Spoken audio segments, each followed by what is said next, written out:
Una nueva historia aguarda en las sombras. Bienvenidos a Venganza Perfecta. Antes de encender la luz sobre el misterio de hoy, cuéntenos. ¿Desde qué ciudad nos escuchan en este preciso instante? Silencio ahora. Porque la narración comienza. A los 29 años, lo perdí todo. Mi hija murió en un motín. Mi esposa reveló públicamente a su amante y solicitó el divorcio. Y su adinerada familia me despreció y me echó de la casa. Pensé que mi vida había tocado fondo en la tragedia hasta mi 30 cumpleaños, cuando llegó a mis manos una carta de mi padre, que se había quitado la vida 12 años antes. En ella, revelaba un secreto que me dolió y me hizo sonreír a la vez, porque sabía que la oportunidad para mi contraataque final había llegado por fin. Hola, mi nombre es Máximo Valdés, pero la gente no suele llamarme por mi nombre completo. En el empobrecido pueblo donde crecí, simplemente me llamaban Max. Un nombre corto y corriente, muy parecido a mi vida de niño, tranquila, modesta y llena de sombras que nunca pude comprender del todo. Nací en un pueblo remoto en Zacatecas, donde se extendían interminables campos de maíz, salpicados por unos pocos caminos polvorientos de tierra roja. El pueblo, que probablemente ni siquiera merecía ser marcado en un mapa, constaba de apenas unos cientos de hogares. Una sola tienda de abarrotes, una pequeña iglesia y una vieja cantina donde la gente se reunía para olvidar su pobreza. Mi hogar estaba en las afueras del pueblo.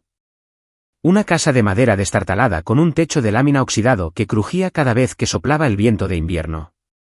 Para mí, esa casa no era solo un lugar para vivir. Era una jaula que atrapaba recuerdos que quería olvidar y de los que no podía desprenderme. Mi madre falleció cuando yo era muy joven, con solo 5 años. No recuerdo mucho de ella, solo fragmentos fugaces, el leve aroma de su perfume, su suave tarareo por la noche y la cálida mano que me acariciaba el pelo antes de dormir. Pero esos fragmentos nunca fueron suficientes para formar una imagen completa. Dejó este mundo en circunstancias que todavía no comprendo del todo. Mi padre nunca habló mucho de ello. Cada vez que le preguntaba, se limitaba a mirar en silencio por la ventana, con sus ojos hundidos conteniendo un océano de dolor. Una vez, oí a los vecinos susurrar que la muerte de mi madre no estaba clara, que había algo sospechoso en ella, pero nadie se atrevía a decirlo en voz alta. Esos susurros, como corrientes de aire frío que se cuelan por una rendija en la puerta, plantaron semillas de inquietud en mi corazón. Después de la muerte de mi madre, mi padre, que ya era un hombre de pocas palabras, se volvió casi mudo. Trabajaba en un aserradero a pocos kilómetros del pueblo, saliendo temprano por la mañana y regresando tarde por la noche. Por las tardes, se sentaba solo en un viejo sillón con una cerveza, mirando fijamente la pared vacía. No sabía lo que estaba pensando, pero podía sentir la soledad que emanaba de él, como un olor penetrante que impregnaba el aire de la casa. Siendo un niño de 5 o 6 años, me sentaba en silencio en un rincón de la habitación, fingiendo jugar con juguetes baratos, pero en realidad esperando algo. Tal vez un abrazo, una palabra, cualquier cosa que me hiciera sentir que no era invisible. Aunque mi padre era reservado, me mostró un pequeño rincón de cuidado a su manera. Los fines de semana, me llevaba al bosque a una vieja cabaña de madera enclavada en lo profundo de densos pinares. Para mí, esa cabaña era otro mundo. Era pequeña, con espacio suficiente para una mesa de madera, una vieja chimenea y unas pocas estanterías repletas de equipo de caza. El olor a madera húmeda, agujas de pino secas y humo de la chimenea se mezclaban, creando un aroma que todavía recuerdo vívidamente, incluso después de todos estos años. Allí, mi padre me enseñó a sostener un rifle de caza, a seguir las huellas de los animales, a encender un fuego. Esos momentos eran raros pero preciosos. Eran las veces que me sentía más cerca de él, aunque seguía sin hablar mucho. Ocasionalmente, me miraba, esbozaba una leve sonrisa y decía algo breve como, «Cuidado por donde pisas, Max». O, «Sostén el arma con firmeza». No necesitaba más que eso. Su presencia era suficiente para mí. Pero ese pequeño mundo donde solo estábamos mi padre y yo no duró para siempre. Cuando cumplí 18 años, todo se derrumbó. Era una gélida tarde de otoño, el viento aullaba a través de las grietas de la casa. Acababa de regresar de un trabajo de medio tiempo, agotado y hambriento. Llamé a mi padre, pero no hubo respuesta. La casa estaba inquietantemente silenciosa. Entré en su habitación y entonces lo vi. Mi padre yacía en la cama, con los ojos cerrados, las manos inertes, junto a un frasco de pastillas vacío y una nota doblada. Mi corazón pareció detenerse. Temblando, abrí la nota y vi unas pocas líneas garabateadas. Sigue viviendo con fuerza, Max. Lo siento. No lloré en ese momento. Me quedé allí, mirando a mi padre, a la nota, sintiendo como si el mundo se estuviera desmoronando en pedazos. No entendía por qué lo había hecho, por qué me había dejado atrás. Todo lo que sabía era que, a partir de ese momento, era huérfano, completamente solo. Mi padre, el hombre silencioso en quien había confiado, había elegido dejar este mundo, dejándome una nota que no explicaba nada. Después de su muerte, fui como un animal herido arrastrándome por la vida. Ese pequeño pueblo con sus miradas compasivas y susurros se volvió sofocante. No tenía amigos cercanos. Siempre fui Max, el chico callado, el niño extraño que vivía en la casa vieja con el padre raro. No los culpaba, pero tampoco quería acercarme a nadie. Las heridas en mi corazón, desde la muerte de mi madre hasta la partida de mi padre, habían construido un muro invisible a mi alrededor. No sabía cómo abrirme, cómo confiar. Cada vez que alguien intentaba hablar conmigo, asentía, esbozaba una leve sonrisa y encontraba una manera de retirarme. Tenía miedo de que si dejaba entrar a alguien en mi mundo, lo perdería, tal como había perdido a mi madre y luego a mi padre. En los años que siguieron, viví como una sombra. Acepté trabajos esporádicos para sobrevivir, repartir periódicos, limpiar en la cantina, ayudar en el aserradero donde mi padre trabajó una vez. Pero dentro de mí, una pequeña llama ardía en silencio, instándome a dejar este lugar. No quería quedar atrapado para siempre en ese pueblo lleno de recuerdos dolorosos. Quería encontrar otro camino, otra vida, aunque no supiera a dónde me llevaría. La nota de mi padre, sigue viviendo con fuerza, se convirtió en un mantra, un recordatorio grabado en mi mente. No entendía del todo su significado, pero sabía que tenía que seguir adelante, aunque solo fuera para demostrar que no me rendiría al destino. La cabaña en el bosque siguió siendo mi refugio cada vez que la vida se volvía demasiado abrumadora. Me sentaba allí solo junto a la chimenea, viendo parpadear las llamas, tratando de recapturar algún recuerdo de los días en que mi padre todavía estaba conmigo. Una vez creí oír su voz, baja y firme, llevada por el viento. Ahí está, un jabalí, Max. Me reí, pero luego las lágrimas brotaron. No sabía si estaba llorando por mi padre, por mi madre o por mí mismo. Un chico de 18 años con demasiadas cicatrices y sin idea de cómo sanarlas. Ese pueblo, esa casa, esa cabaña moldearon quién soy. Crecí con la soledad como compañera constante, con preguntas sin respuesta sobre mi madre, mi padre y mi propia vida. No sabía que esos años oscuros eran solo el comienzo de una historia más larga, más secreta y más dolorosa que me esperaba. El tiempo pasó y cuando cumplí 19, empaqué algo de ropa vieja, reuní los escasos ahorros de mis trabajos esporádicos y dejé el pueblo. No miré atrás. La casa de madera, los caminos de tierra roja e incluso la cabaña en el bosque se sentían como un sueño lejano que dejé atrás, llevando solo una pesada mochila y la carta de mi padre. No tenía un plan claro, solo una ardiente necesidad de un nuevo comienzo. Un lugar donde nadie me conociera como Max, el niño huérfano que vivía a la sombra de su pasado. Elegí la Ciudad de México, una ciudad grande y ruidosa donde pensé que podría mezclarme con la multitud y empezar de nuevo. Me inscribí en un colegio comunitario para estudiar tecnología de la información. La tecnología, para mí, era un refugio seguro. Código, datos, sistemas. Eran lógicos, sin emociones y no juzgaban. Pasé horas en el laboratorio de computación, escribiendo, depurando y construyendo pequeños programas. Allí, no necesitaba hablar ni explicar quién era. Solo necesitaba hacer bien mi trabajo. Después de 4 años, me gradué con un título decente y conseguí un trabajo en una importante corporación tecnológica en la CDMX, Grupo Garza. Mi papel era simple, un empleado de TI de bajo nivel, escondido en una pequeña oficina en el sótano, revisando los sistemas de red, corrigiendo errores de software y atendiendo las solicitudes técnicas de otros departamentos. Me gustaba la tranquilidad del trabajo. Podía ponerme los auriculares, concentrarme en la pantalla y volverme casi invisible entre los cientos de otros empleados. Mis colegas apenas se fijaban en mí, y yo no intentaba destacar. Solo quería trabajar, cobrar y vivir una vida sin sobresaltos. Pero el destino, como burlándose de mí, tenía otros planes. Una tarde, mientras solucionaba un problema en un servidor bloqueado, ella entró en la sala de ti. Isabel Garza, la única hija del presidente de la compañía, Guillermo Garza. Había oído hablar de ella. A decir verdad, probablemente todo el mundo lo había hecho. Era la reina de Grupo Garza. Hermosa, segura de sí misma, siempre vestida con trajes caros y con una sonrisa que hacía girar cabezas. Vino a pedirme que recuperara un archivo perdido de su computadora portátil personal. Todavía recuerdo la sensación de nerviosismo, tartamudeando, tratando de evitar sus llamativos ojos azules. Ojos que hicieron que mi corazón diera un vuelco. Isabel sonrió, me agradeció con voz suave y se fue. Pensé que solo había sido un momento fugaz, nada más. Pero volvió una y otra vez, a veces para arreglar una impresora, otras para preguntar sobre un nuevo software. Nuestros breves intercambios se fueron alargando gradualmente.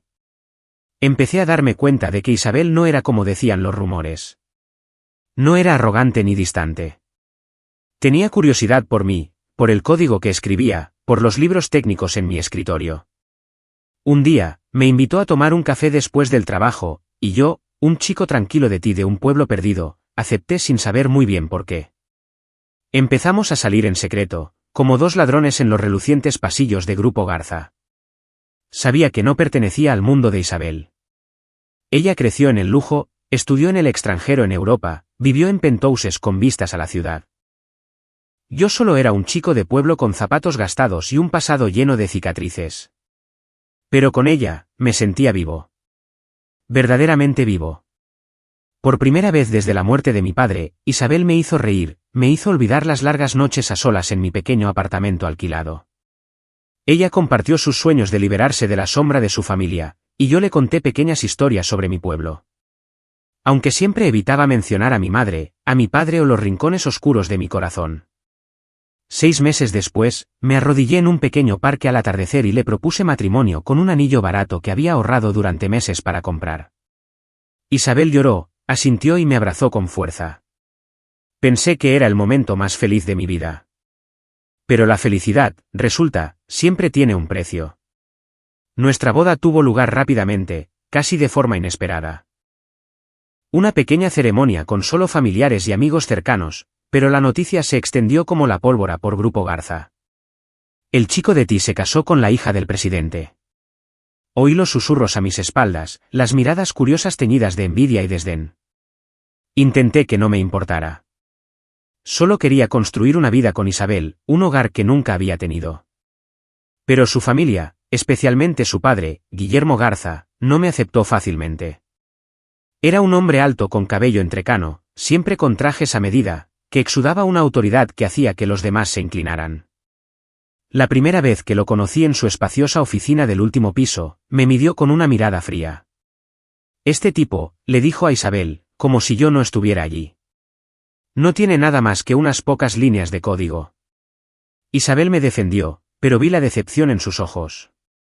Para él, yo era indigno, un don nadie de un pueblo pequeño que se atrevía a subir demasiado alto. En los años posteriores a nuestra boda, intenté encajar en su familia. Asistí a fiestas lujosas, me paré junto a Isabel con trajes prestados, forzando sonrisas ante las preguntas inquisitivas de sus amigos y parientes. Pero cada vez me sentía más pequeño. La madre de Isabel, una mujer elegante pero gélida, siempre me llamaba el chico de ti con una sonrisa burlona. Sus primos eran más directos, preguntándome sobre la vida en el rancho, como si yo fuera una criatura exótica. Y Guillermo nunca perdía la oportunidad de recordarme mis raíces.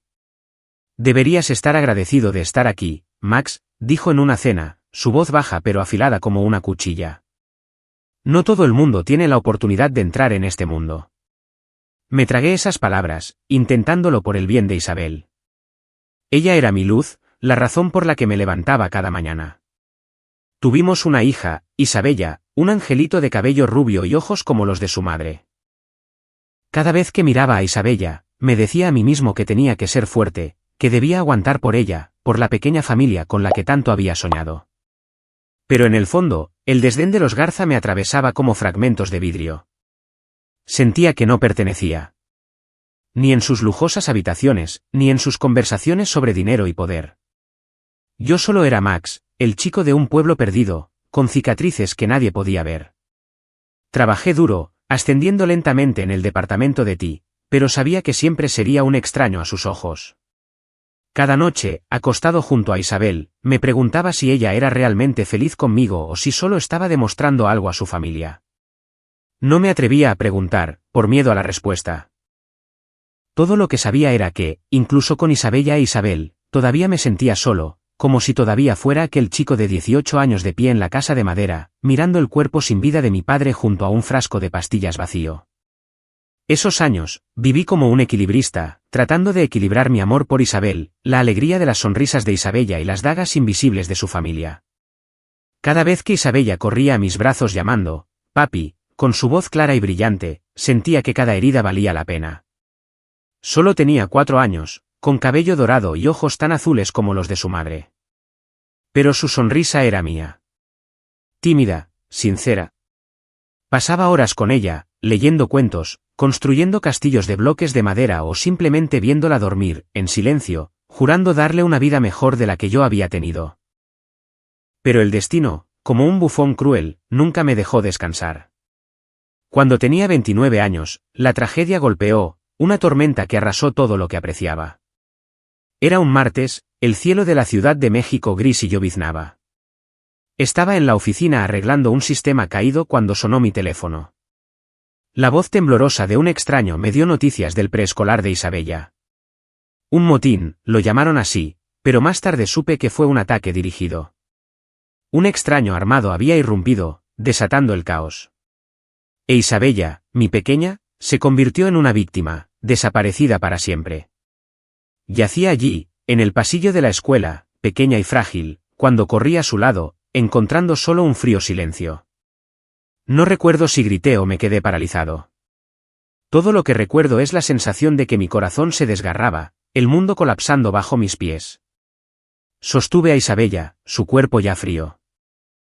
Me derrumbé, llorando como nunca antes, como si todo el dolor de la muerte de mi madre, de la muerte de mi padre, surgiera de una vez. Grité su nombre, le rogué que abriera los ojos, pero Isabella no respondió. Mi pequeña, mi única luz, se había ido para siempre. Esperaba que Isabel fuera mi ancla, como yo lo había sido para ella. Pensé que a pesar del desprecio de su familia, a pesar de las grietas en nuestro matrimonio, podríamos enfrentar esta pérdida juntos. La necesitaba que nos tomáramos de la mano, que lloráramos, que nos doliera y que nos levantáramos de nuevo por Isabella. Pero me equivoqué.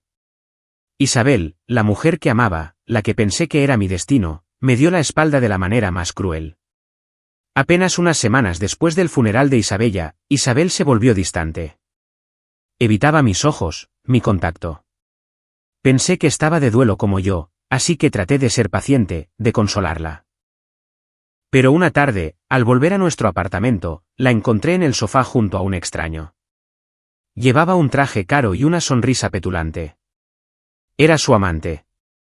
Isabel me miró, sus ojos sin remordimiento, y dijo, «Deberíamos terminar con esto, Max». Solicité el divorcio. Me quedé allí como un tonto, incapaz de creer lo que oía. ¿Divorcio? ¿Después de perder a nuestra hija? ¿Cuando más la necesitaba?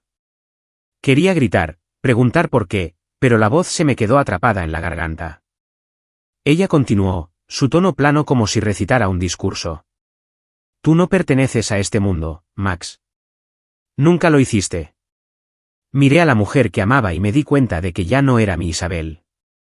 Era una garza, respaldada por su rica familia, y yo solo era un remanente no deseado.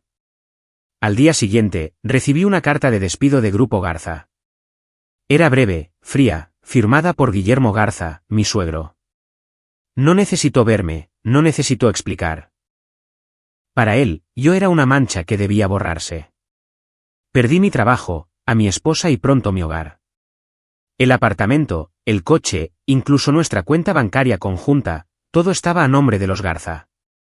No me quedaba nada más que algo de ropa y un corazón destrozado. En un mes, lo perdí todo. Isabel, mi trabajo, mi dignidad y el techo sobre mi cabeza. Ya no era Máximo Valdés, esposo, padre o empleado de ti. Solo era un fracasado, golpeado sin piedad por la vida. De pie en la Ciudad de México, la ciudad que una vez prometió un nuevo comienzo, me sentí más pequeño que nunca. No tenía a dónde ir, a nadie a quien recurrir. Entonces, un pensamiento parpadeó en mi mente como una llama frágil en una tormenta. La vieja casa de madera donde crecí, donde mi padre vivió y murió. Era el único lugar que quedaba, el único lugar al que podía regresar. Recogí lo poco que quedaba, una mochila, unos cuantos miles de pesos y la carta de mi padre, y subí a un autobús, dejando la CDMX atrás. El viaje de regreso a mi antiguo pueblo duró 12 horas, pero para mí se sintió como toda una vida. Miré por la ventana, los interminables campos de maíz me recordaban la infancia, pero ahora solo me pesaban. Cuando el autobús se detuvo en la estación final, el pueblo apareció ante mí, apenas cambiado. Los mismos caminos de tierra roja, la misma vieja tienda de abarrotes, la misma cantina donde la gente se reunía para olvidar su pobreza. Pero para mí, todo era diferente. Ya no era el chico callado, Max. Era un hombre con nuevas cicatrices, más profundas y dolorosas. La casa de madera todavía estaba en el borde del pueblo, pero estaba aún más destartalada de lo que recordaba. El techo de lámina oxidado crujía. Una ventana estaba rota y las malas hierbas ahogaban el patio. Abrí la puerta, el olor a madera húmeda y polvo me golpeó, trayendo consigo una avalancha de recuerdos de la infancia. Dejé caer mi mochila, me derrumbé en el suelo y dejé que esos recuerdos me inundaran como un diluvio. No lloré, pero sentí un vacío infinito en el pecho. Lo había perdido todo. Isabella, mi luz. Isabel, la mujer que amaba, y yo mismo, el hombre que una vez soñó con una vida mejor. Esta casa, aunque mohosa y embrujada, era el único lugar que me quedaba. Encontré algo de paz en su silencio. Pero en el fondo, sabía que era un fracasado. La vida me había derribado, no una, sino una y otra vez. Tumbado en el frío suelo de madera, mirando el techo lleno de telarañas, me pregunté, papá, ¿qué significa vivir con fuerza cuando no me queda nada por lo que vivir? Esos días en el pueblo, viví como un fantasma. No salía, no hablaba con nadie. La gente del pueblo, caras conocidas de mi infancia, a veces llamaban a la puerta, trayendo comida o haciendo algunas preguntas educadas. Pero sabía que me miraban con lástima. Max, el tipo que regresó de la ciudad con las manos vacías, sin esposa, sin hijo, sin futuro. No los culpaba. Solo quería que me dejaran solo para hundirme en el silencio de la casa donde los recuerdos de mi padre, mi madre e Isabella persistían como sombras tenues. Mi 30 cumpleaños llegó en silencio. Sin pastel, sin velas, sin felicitaciones. Me senté solo en el viejo sillón de mi padre, con una cerveza en la mano, mirando por la ventana. Caía una lluvia ligera que cubría el pueblo con una neblina brumosa. Pensé en Isabella, su sonrisa radiante, la forma en que tiraba de mi mano para mostrarme una flor silvestre. Pensé en Isabel, sus ojos fríos mientras hablaba de divorcio. Y pensé en mi padre, su breve nota, sus últimas palabras. Sigue viviendo con fuerza. Me pregunté una vez más, ¿cuál era el punto de ser fuerte cuando todo lo que amaba había desaparecido? Entonces, como por obra del destino, una furgoneta postal se detuvo frente a la casa. El cartero, un anciano de pelo plateado, llamó y me entregó un sobre amarillento y envejecido. Entregado justo en tu cumpleaños, Max, dijo en voz baja. Mi corazón latió con fuerza mientras tomaba el sobre. La dirección escrita a mano era dolorosamente familiar. La letra de mi padre. Agradecí al anciano y me senté, con las manos temblando mientras lo abría. Dentro había una carta. Su papel amarillento, pero las palabras nítidas, como si mi padre las hubiera escrito ayer. Max, hijo mío, comenzaba la carta. Si estás leyendo esto, significa que has sobrevivido. Has sido fuerte, como siempre esperé. Siento haberte dejado, por no haberte dado una infancia completa. Hay secretos que llevé toda mi vida. Secretos que no pude compartir mientras estaba vivo. Pero ahora es el momento de que lo sepas. Ve al lugar donde nos unimos, donde compartimos esos momentos raros pero preciosos. Allí encontrarás respuestas. Ten cuidado, Max. Y, por favor, perdóname. Leí la carta una y otra vez, cada palabra perforando mi corazón. El lugar donde nos unimos. Sabía que era la cabaña de madera en el bosque donde mi padre me enseñó a sostener un rifle, a encender un fuego, donde me regaló sus escasas sonrisas. ¿Pero qué secretos? ¿Qué había escondido allí? Me puse de pie. Una oleada de energía recorrió mi cuerpo. A pesar de mi agotamiento, a pesar del dolor que pesaba en mi mente, sabía que tenía que ir. Necesitaba respuestas. Necesitaba entender por qué dejó esta carta. ¿Por qué eligió dejarme? Cogí una chaqueta vieja, una linterna y salí. El camino hacia el bosque era como siempre, estrecho, cubierto de agujas de pino secas. Había caído la noche, el aire cortaba de frío, pero no sentía nada más que un impulso urgente. El bosque estaba completamente oscuro, con solo el viento silbando entre los árboles y el débil haz de mi linterna guiando el camino. La cabaña apareció ante mí, todavía pequeña y desgastada, pero para mí era una puerta al pasado. Abrí la puerta, el olor a madera húmeda y hojas secas me golpeó, llevándome de vuelta a los días en que mi padre todavía estaba aquí. Busqué en cada rincón de la cabaña, desesperado por cualquier rastro del secreto que mi padre mencionó. Nada. Finalmente, me arrodillé en el suelo de madera, revisando cada tabla con cuidado. Golpeé, palpé, tiré hasta que una tabla en la esquina crujió. Mi corazón se aceleró. La levanté. El polvo se arremolinó a mi alrededor. Debajo, la encontré. Una pequeña caja fuerte oxidada escondida en un hueco en la tierra. No era grande, pero era pesada, asegurada con una vieja cerradura de combinación. Probé números. Mi cumpleaños, el cumpleaños de mi padre, el día en que murió mi madre. Pero ninguno funcionó. Luego probé el día en que mi padre se quitó la vida. El día que lo perdí para siempre. Clic, la cerradura se abrió. Levanté la tapa, conteniendo la respiración. Dentro había fajos de billetes apretados con gomas elásticas junto a lingotes de oro relucientes bajo el haz de la linterna. Calculé que debía valer cerca de 100 millones de pesos. Pero lo que más me sorprendió fue un grueso expediente junto a una pila de fotografías antiguas y otra carta, también con la letra de mi padre. Me senté en el suelo, con las manos temblando mientras abría el expediente. Páginas llenas de notas manuscritas, copias de contratos, listas de transacciones y fotos de hombres, coches y lugares desconocidos que no reconocí. Dejé el expediente a un lado y abrí la carta. La letra de mi padre, tan familiar pero tan dolorosa, se clavó en mi corazón como una daga. Respiré hondo, tratando de mantener la calma, pero cada línea me arrastraba a un abismo que no sabía que existía. Max, hijo mío. La carta comenzaba, su tono cargado de tristeza como si mi padre estuviera sentado frente a mí, pronunciando sus últimas palabras. Si estás leyendo esto, has encontrado la caja fuerte. Has tocado el secreto que he mantenido enterrado toda mi vida. No espero tu perdón, pero te ruego que escuches, que entiendas lo que hice y por qué elegí irme. Hice una pausa, mis manos agarrando la carta con fuerza. Una parte de mí quería romperla, olvidar todo, pero otra parte en lo más profundo anhelaba la verdad. Seguí leyendo, cada palabra golpeando mi mente como un martillo. Una vez fui un hombre diferente. Antes de que nacieras, antes de que tu madre llegara a mi vida, tomé un camino equivocado.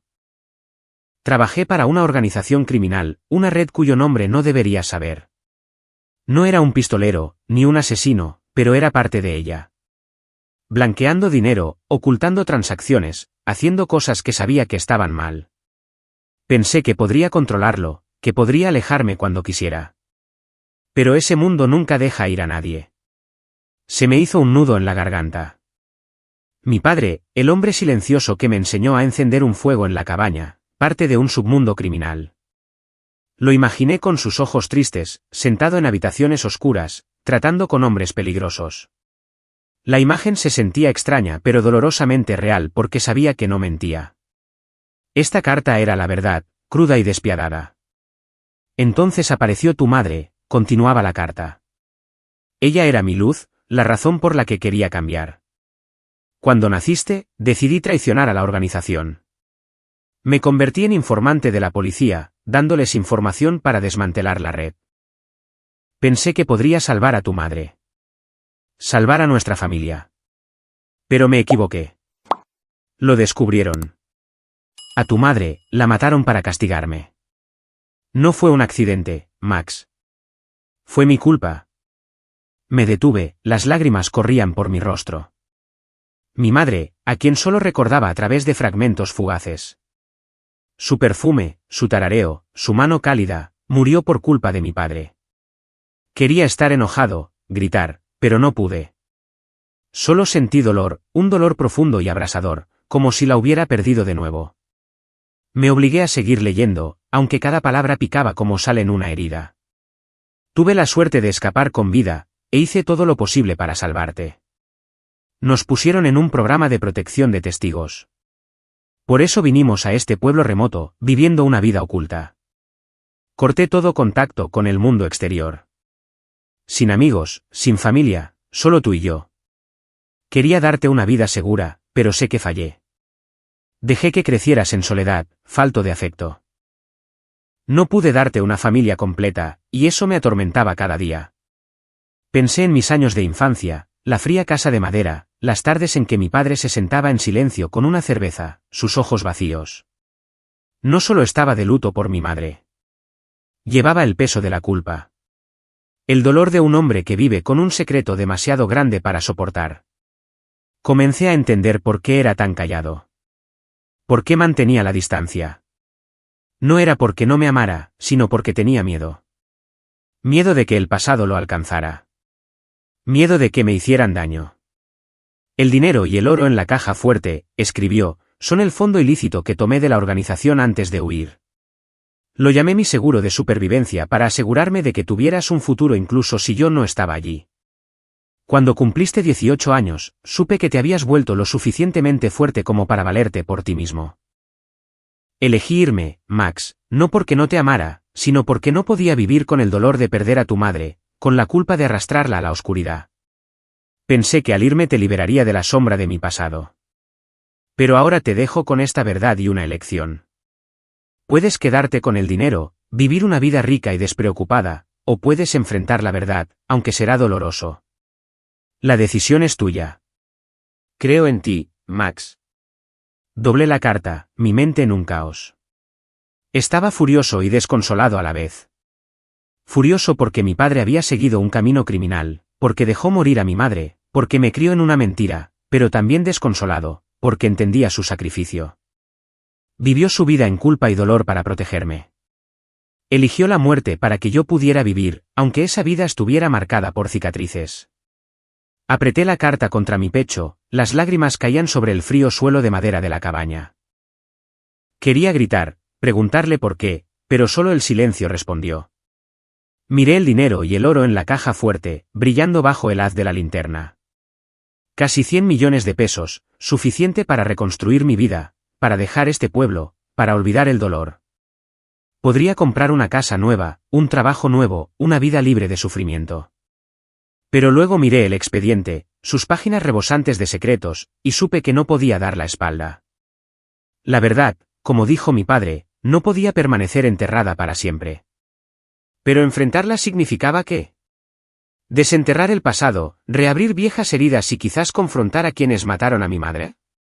Me senté allí, en la cabaña de madera en la oscuridad de la noche, atrapado entre dos extremos. Por un lado, seguridad, riqueza, una nueva vida libre de dolor. Por el otro, la verdad, llena de peligro y dolor, pero la única forma de entender a mi padre, a mi madre y a mí mismo. Pensé en Isabella, su sonrisa, cómo me hacía sentir valioso. Pensé en Isabel, su traición, y en los Garza que me pisotearon. Y pensé en mi padre, su última carta, sus palabras, creo en ti, Max. No dormí esa noche. Llevé la caja fuerte de vuelta a la casa de madera, guardándola cuidadosamente debajo de la cama. Releí la carta una y otra vez hasta que las palabras quedaron grabadas en mi mente. No sabía qué haría con el dinero, el expediente o la verdad que mi padre dejó atrás. Pero una cosa sabía, no podía huir. No esta vez. En los días que siguieron, viví como un hombre poseído. Cerré la puerta de la casa de madera, corrí las cortinas y extendí el expediente sobre la vieja mesa de la cocina. Las páginas amarillentas, notas manuscritas, copias de contratos, listas de transacciones financieras y una pila de fotografías. Todo era como una puerta a un mundo que nunca quise conocer.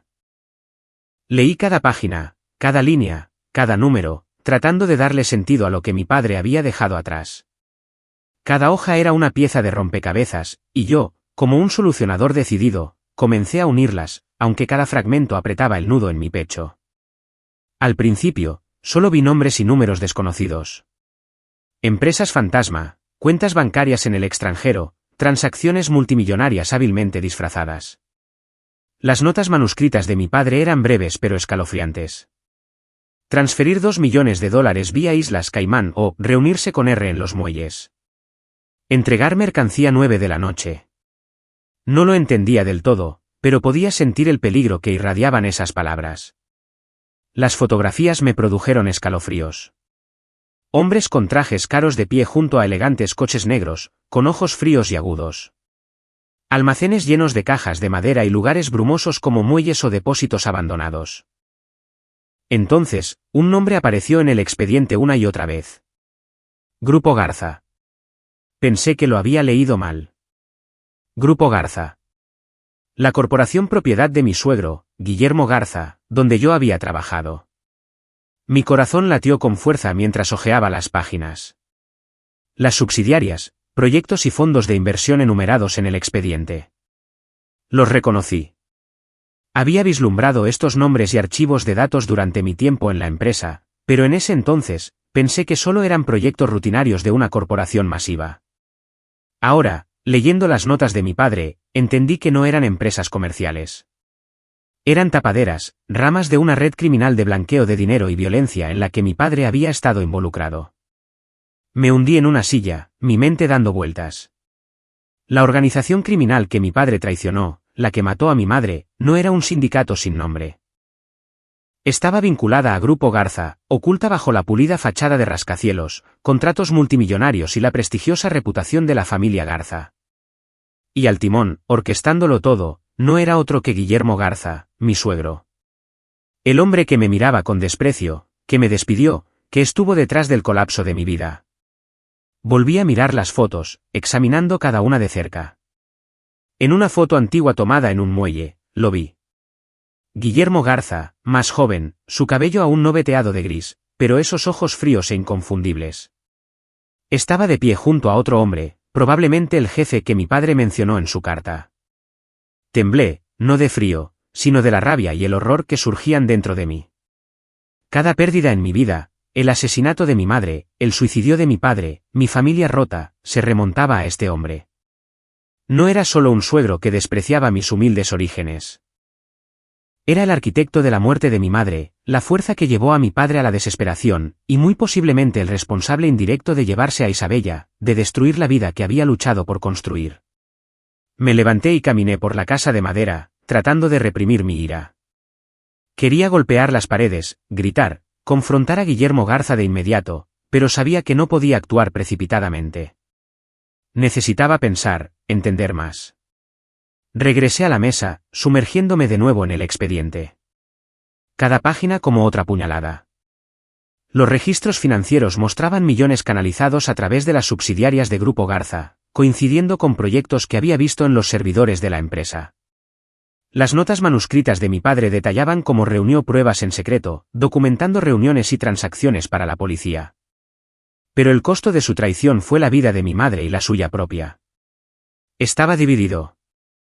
Una parte de mí quería quemar el expediente, tomar el dinero y el oro de la caja fuerte y desaparecer. Podía olvidar el pasado, olvidar a Guillermo Garza, olvidar el dolor que había destrozado mi corazón. Pero entonces las palabras de mi padre resonaron, imposibles de ignorar. La verdad no puede permanecer enterrada para siempre. Pensé en mi madre, sus vagos recuerdos, su perfume, su tarareo, su mano cálida.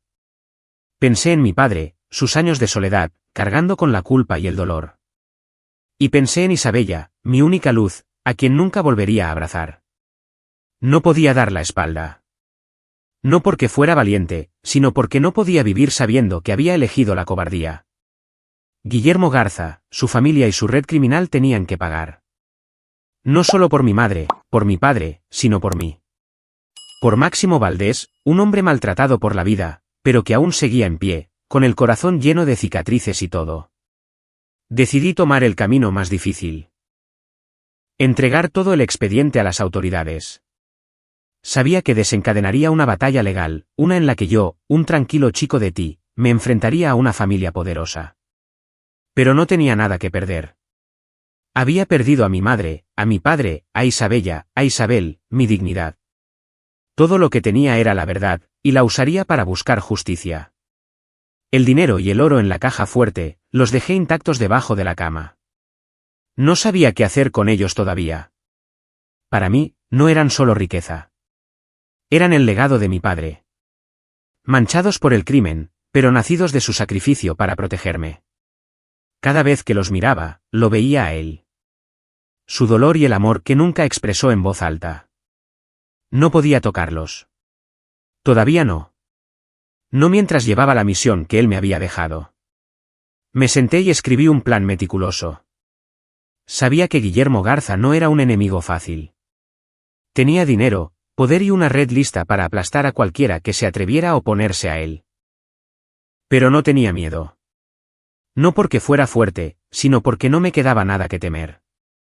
Sabía que si quería derribar a Guillermo Garza y su imperio criminal, tenía que ser meticuloso. Un movimiento en falso y me convertiría en el próximo objetivo. Como mi madre, como mi padre. Pero no podía retroceder. Las palabras de mi padre de la carta resonaban en mi mente. La verdad no puede permanecer enterrada para siempre. Pasé días organizando el expediente, clasificándolo en pilas ordenadas.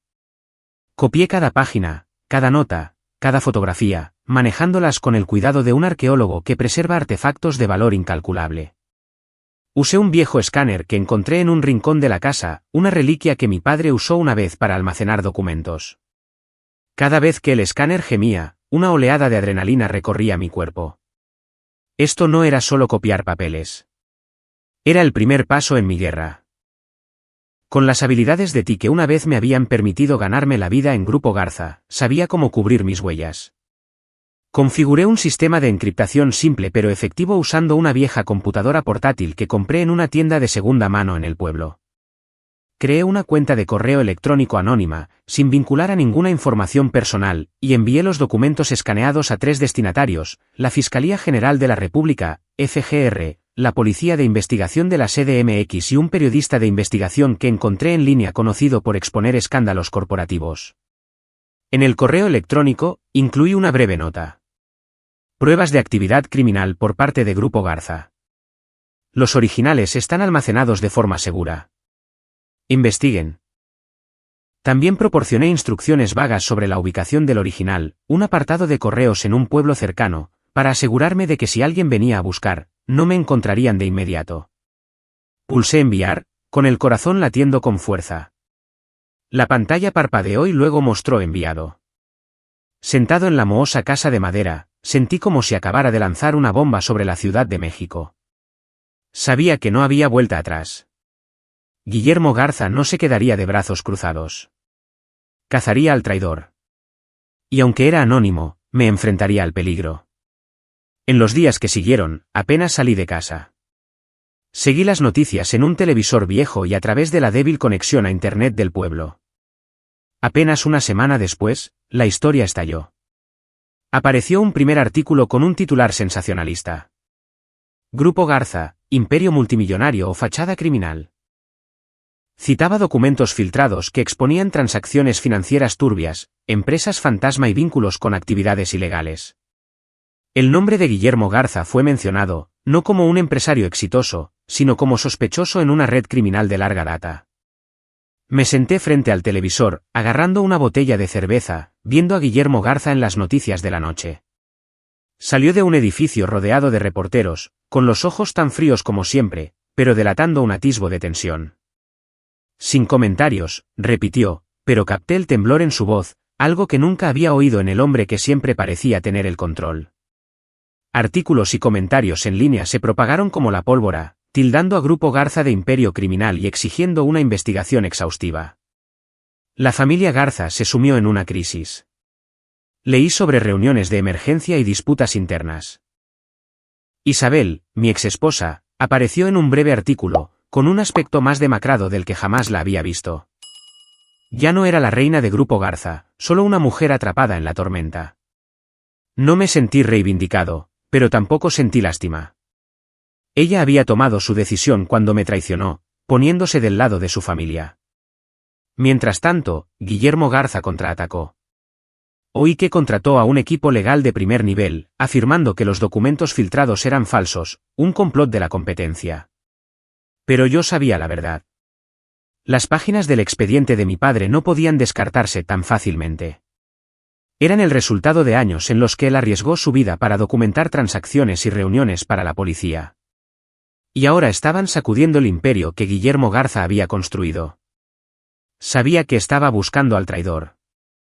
Un artículo mencionó que Grupo Garza había contratado a investigadores privados para rastrear la fuente de la filtración. Un escalofrío recorrió mi espalda. Había sido cuidadoso, pero Guillermo Garza no era un hombre común. Tenía dinero, poder y crueldad.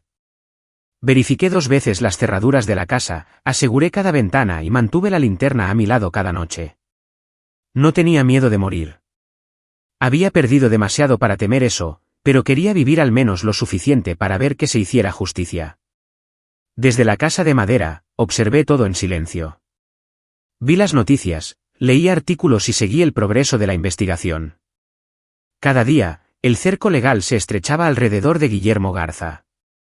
Las cuentas de sus subsidiarias fueron congeladas. Los testigos comenzaron a hablar, y la FGR lanzó una investigación oficial. Sabía que mi primer golpe había dado en el blanco, pero esto era solo el comienzo. Esta guerra no sería fácil, y Guillermo Garza no caería sin luchar. Sabía que no había vuelta atrás. Guillermo Garza no se detendría hasta encontrarme, o hasta que fuera derribado. Pero yo estaba listo. Desde esta mohosa casa de madera en este remoto pueblo, yo, Máximo Valdés, continuaría la misión que mi padre me dejó. Y no me detendría hasta que la verdad fuera completamente expuesta. Después de que los archivos escaneados se hicieran públicos, convertí la vieja casa de madera en mi propia fortaleza. No salía, no hablaba con nadie. La gente del pueblo, acostumbrada a mi naturaleza tranquila desde la infancia, apenas lo notó. Ocasionalmente, el viejo cartero o el dueño de la tienda de abarrotes llamaban a la puerta, trayendo comida o haciendo algunas preguntas, pero yo respondía brevemente, lo justo para evitar sospechas. No quería que nadie supiera lo que estaba haciendo. No quería que ningún ojo vislumbrara el secreto que guardaba. A las pocas semanas de la filtración, la tormenta se hizo más feroz. Las agencias de investigación se movieron a una velocidad vertiginosa. La FGR anunció una investigación ampliada sobre Grupo Garza con acusaciones de blanqueo de dinero, contrabando y vínculos con el crimen organizado. Los artículos inundaron las noticias con titulares sensacionalistas. ¿Se está desmoronando el Imperio Garza? Los oscuros secretos detrás del glamour de Grupo Garza. Cada artículo era una daga para el imperio que Guillermo Garza había construido. Y desde esta casa de madera, sentí cada puñalada. La reputación de la corporación se desplomó. Las acciones de Grupo Garza, que una vez estuvieron en la cima de una compañía multimillonaria, se estrellaron a mínimos históricos. Los principales accionistas que una vez habían aclamado a Guillermo Garza como un genio de los negocios, comenzaron a huir. Socios, grandes empresas que habían firmado contratos multimillonarios, cortaron lazos, citando preocupaciones éticas. Los empleados estaban en desorden. Algunos renunciaron. Otros criticaron públicamente a la dirección.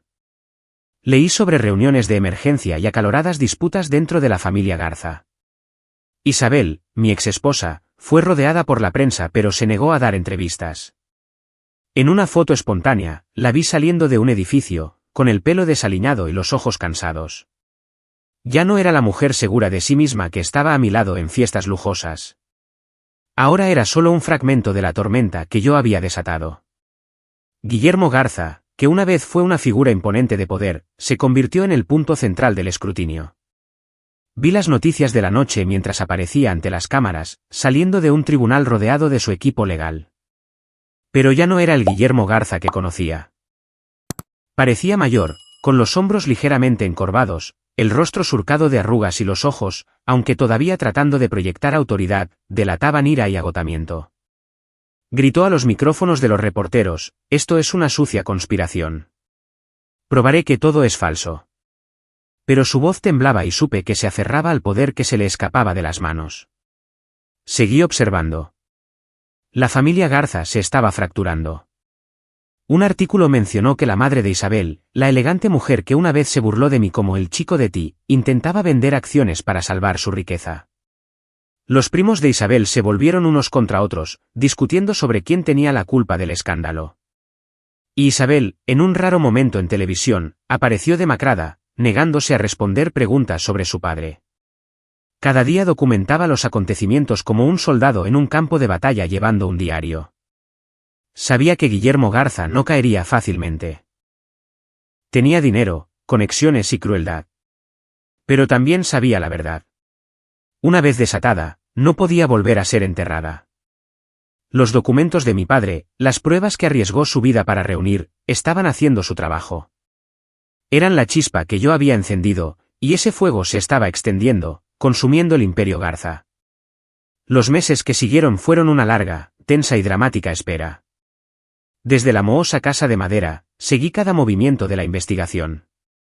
La FGR y la policía de la Ciudad de México profundizaron en los documentos que había enviado, desmantelando cada rincón de Grupo Garza. Surgieron nuevos testigos. Antiguos empleados, viejos socios de Guillermo Garza, rompiendo el muro de silencio. Hablaron de reuniones secretas, fondos canalizados a través de cuentas en el extranjero y amenazas para mantener los secretos enterrados. Cada testimonio fue otro golpe para el imperio de Garza, y yo, aunque una sombra en la oscuridad, sentí el peso de cada golpe. El juicio finalmente tuvo lugar después de casi un año, transmitido en vivo por los canales de noticias. Me senté frente al televisor, agarrando una cerveza fría, con los ojos pegados a la pantalla. Guillermo Garza, que una vez fue un titán del poder, apareció con un traje que le quedaba mal, el rostro demacrado, los ojos ardiendo de ira pero delatando desesperación. Se enfrentaba a una letanía de cargos: blanqueo de dinero, crimen organizado e implicación indirecta en múltiples actos de violencia, incluida la muerte de mi madre. Sus asociados, desde ejecutivos de alto rango hasta agentes sombríos, tampoco pudieron escapar de la red legal. Llegó el veredicto. Cadena perpetua para Guillermo Garza, junto con una orden de incautar todos sus bienes y los de sus cómplices. Grupo Garza, que una vez fue un símbolo de éxito, colapsó oficialmente. Su nombre era ahora una mancha a los ojos del público. La familia Garza se desmoronó. Los artículos detallaban las divisiones internas. La madre de Isabel, la elegante mujer que una vez se burló de mí, vendió sus acciones restantes para pagar deudas y se retiró de la vida pública. Los primos de Isabel, que se habían burlado de mis humildes raíces, se volvieron unos contra otros, demandándose por los restos de la riqueza restante. Y Isabel, mi exesposa, que una vez fue una luz en mis años más oscuros, se convirtió en objeto de cotilleo. Su amante, el hombre del traje caro, la abandonó tan pronto como estalló el escándalo. Apareció en la prensa, ya no como la reina de Grupo Garza, sino como una mujer demacrada que vivía en desgracia, rechazada por la sociedad. Sentado en la casa de madera, viendo los informes finales de las noticias sobre el juicio, sentí un extraño vacío. Se había hecho justicia. Guillermo Garza, el hombre que mató a mi madre, llevó a mi padre a la desesperación y destruyó indirectamente a mi familia, ahora estaba tras las rejas. Pero no me sentí victorioso. No del todo. Solo sentí alivio, como si me hubieran quitado una carga invisible. Sabía que era hora de salir de las sombras. No podía quedarme escondido en esta casa de madera para siempre, viviendo como un fantasma. Necesitaba cerrar el pasado, no para olvidar, sino para seguir adelante. Y sabía que tenía que ver a Isabel, no para humillarla o buscar venganza, sino para decir una última palabra, para liberarme de la cadena invisible que todavía me ataba a ella. Tomé un autobús de regreso a la Ciudad de México después de más de un año. La ciudad seguía siendo ruidosa, seguía brillando con luces, pero para mí era solo un recuerdo lejano. Fui a un pequeño café donde Isabel aceptó reunirse conmigo después de un breve mensaje. Cuando entré, La vi en un rincón con un suéter sencillo, ya no con vestidos caros ni irradiando su antiguo glamour. Parecía desgastada, con el pelo suelto, sus ojos azules, antes vivos, ahora apagados por el agotamiento. Cuando me miró, vi un destello de sorpresa, luego de cansancio. «Max», dijo, con la voz ronca. «No pensé que vendrías». Me senté frente a ella, sin decir nada al principio. El aire entre nosotros era pesado, como si toda una vida pesara sobre nuestros hombros. La miré, a la mujer que una vez amé, que una vez pensé que era mi destino. Pero ahora era una extraña, alguien que me traicionó cuando más la necesitaba. «Isabel», comencé, mi voz tranquila. «No estoy aquí para culparte o humillarte. Solo quiero decir una última palabra para que ambos podamos cerrar este capítulo».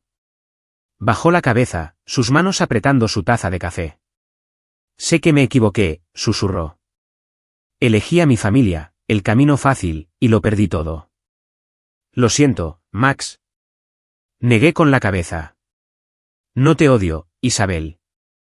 Solo lamento que hayas elegido el camino equivocado. Teníamos una familia. Teníamos a Isabella. Pero dejaste que todo se desmoronara». Mis palabras, aunque tranquilas, cortaron como un cuchillo. Isabel comenzó a llorar. No sollozos fuertes, sino lágrimas silenciosas que corrían por sus mejillas. Sabía que no lloraba porque todavía me amara, sino porque se había dado cuenta de la verdad. Había destruido todo, su familia, su amor, a sí misma. La miré y por primera vez no sentí dolor, solo alivio, como si acabara de cortar el último hilo que me ataba al pasado. Me levanté, dejando algunos billetes en la mesa para mi café. «Espero que encuentres la paz, Isabel», dije, mi voz suave pero firme. «Seguiré viviendo por Isabella, por mis padres y por mí mismo». Ella no respondió, solo mantuvo la cabeza gacha, mientras las lágrimas caían. Me di la vuelta y salí del café, dejando atrás los restos del pasado.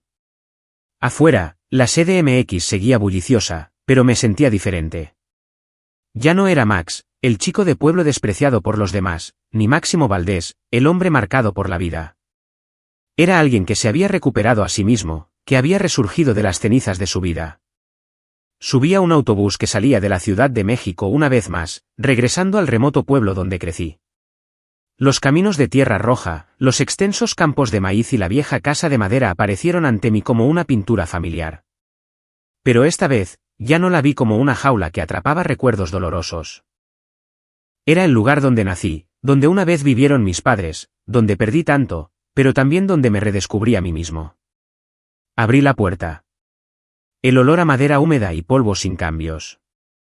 Pero esta vez, sentí un toque de calidez, como si la casa me estuviera dando la bienvenida. Saqué la caja fuerte de debajo de la cama, abrí la tapa y contemplé los fajos de billetes y el oro reluciente. Casi 100 millones de pesos, una suma que podría cambiar la vida de cualquiera.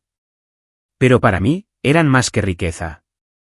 Eran el legado de mi padre, forjado en sangre y lágrimas, su sacrificio para asegurar mi futuro. Toqué los lingotes de oro, sintiendo su frialdad bajo mis dedos, y pensé en todo lo que había pasado.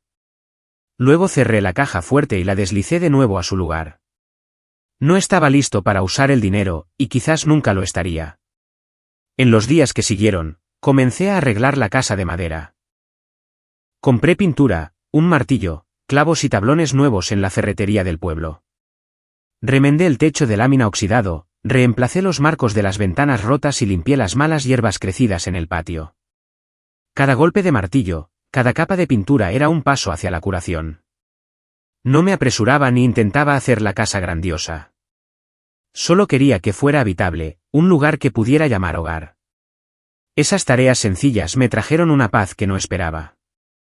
De pie en el patio, secándome el sudor de la frente, viendo cómo la casa tomaba forma lentamente. Sentí que no solo estaba reconstruyendo un hogar, sino toda mi vida. Empecé a llevar un diario, un hábito que nunca había tenido antes. Cada noche, me sentaba en la mesa de la cocina bajo el tenue resplandor de una lámpara amarilla, escribiendo mi viaje. No escribía para presumir o buscar simpatía. Escribía para desahogarme, para preservar la verdad. Y para que un día, si alguien leía estas páginas, entendiera que la justicia, aunque tardía, tiene el poder de sanar. Mientras escribía, me di cuenta de que mi victoria no estaba en el dinero ni en la satisfacción de ver caer a la familia Garza. Mi victoria estaba en reclamar mi honor, mi libertad y romper el ciclo de culpa que abarcó la generación de mis padres. Ya no era un fracasado, ya no era el chico de pueblo despreciado por los demás. Era Máximo Valdés, un hombre que enfrentó la oscuridad, se levantó de las ruinas y eligió vivir con la verdad. Una tarde de otoño, mientras las agujas de pino comenzaban a caer, caminé hacia el bosque hasta la cabaña de madera donde mi padre y yo nos habíamos unido. La cabaña seguía en pie, pequeña y desgastada, pero para mí, ya no era un lugar de secretos aterradores. Me paré en la puerta, mirando hacia el cielo azul profundo donde los últimos rayos de sol se filtraban a través de los árboles, proyectando manchas brillantes en el suelo. Cerré los ojos, sintiendo la brisa fresca rozar mi rostro, y susurré como si hablara con aquellos a quienes amaba: se acabó. Viviré el resto de mi vida con verdad y paz. No sé qué me depara el futuro, pero sé que viviré. No por dinero, no por venganza, sino por la verdad y la resiliencia que me sacaron de los escombros. A veces, la justicia llega tarde, pero aún tiene el poder de sanar. Algunas pérdidas nunca pueden deshacerse, pero la verdad, como la llama que encendió mi padre, puede iluminar el camino, guiándome hacia una mejor versión de mí mismo. Yo, Máximo Valdés, ya no soy una sombra del pasado. Soy un hombre libre y viviré con verdad, con paz y con amor por aquellos que moldearon quien soy hoy. Y así termina un capítulo más. Gracias por vivirlo conmigo. Para no perderte lo que viene, asegúrate de suscribirte y ser parte de lo que construiremos. Que esta historia te inspire a crear la tuya. El futuro nos espera. Nos vemos allí.